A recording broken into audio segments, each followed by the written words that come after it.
de Dieu qu'on lui a donné. Mais il l'utilise pour prendre de l'argent avec les gens. Et tant qu'ils vont continuer dans ce sens-là, ils ne s'en sortiront pas. Je ne suis pas le bon Dieu, mais dans l'autre monde, ils auront à rendre compte.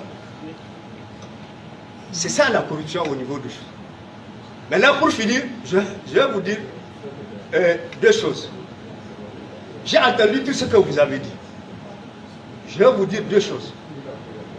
L'être humain, quel qu'il soit, vous ne pouvez pas, seul Dieu peut le connaître. Mais vous ne pouvez pas le connaître. Mais si vous voulez le connaître, dans ce monde-là, il faut lui donner deux choses. L'argent et le pouvoir. Ou les deux. Tant que tout le bruit que vous faites ici, là, tous, je n'exclus personne.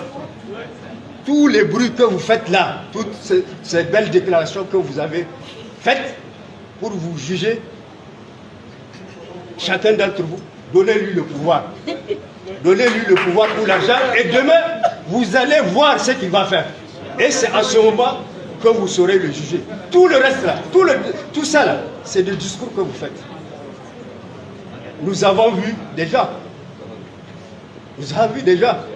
qui ont insulté, qui continuent à insulter les gens. Mais dès qu'ils arrivent au pouvoir, ils font pire que les autres. Je m'excuse.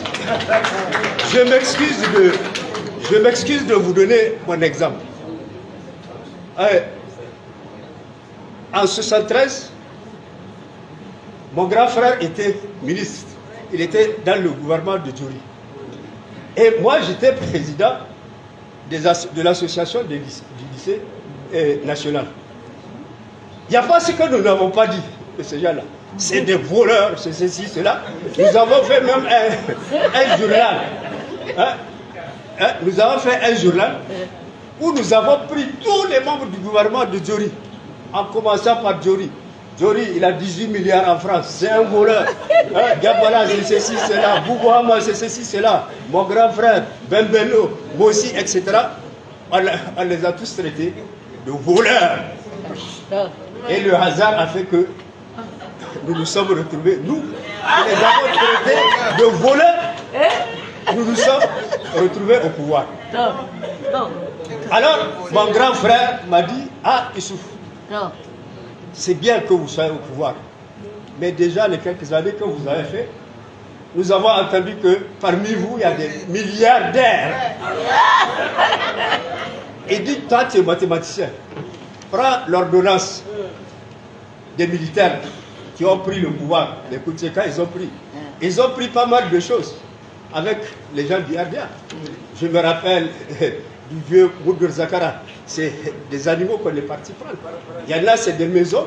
Et des maisons, en fait, ils ont pris des crédits. Vous m'excusez cette diversion. C'est-à-dire que le président Djouri, qu'est-ce qu'il faisait? Quand il forme un gouvernement, quand on vous met dans le gouvernement, la première chose, on vous demande, est-ce que vous avez une maison? Est-ce que vous avez ceci, cela? Vous dites ce que vous voulez et on vous ouvre une ligne de crédit au crédit du Niger. C'est comme ça que Djouri aidait ses ministres. Donc quand mon grand frère m'a dit, toi tu es mathématicien, va prendre l'ordonnance. Tu vas voir tout ce qu'on nous reproche d'avoir volé, ça ne dépasse pas 1 milliard. Et effectivement, c'est comme ça. Ça ne dépasse pas 1 milliard, alors que nous, à notre niveau, il dit, il y en a qui sont milliardaires. Qu'est-ce que vous allez nous dire? Qu'est-ce que vous allez nous dire? C'est pour ça qu'il faut faire attention dans la vie. Quand vous reprochez quelque chose à quelqu'un, il faut que demain, vous montriez que vous pouvez faire mieux que lui. Mais si c'est pour venir faire pire, ce n'est pas la peine de continuer.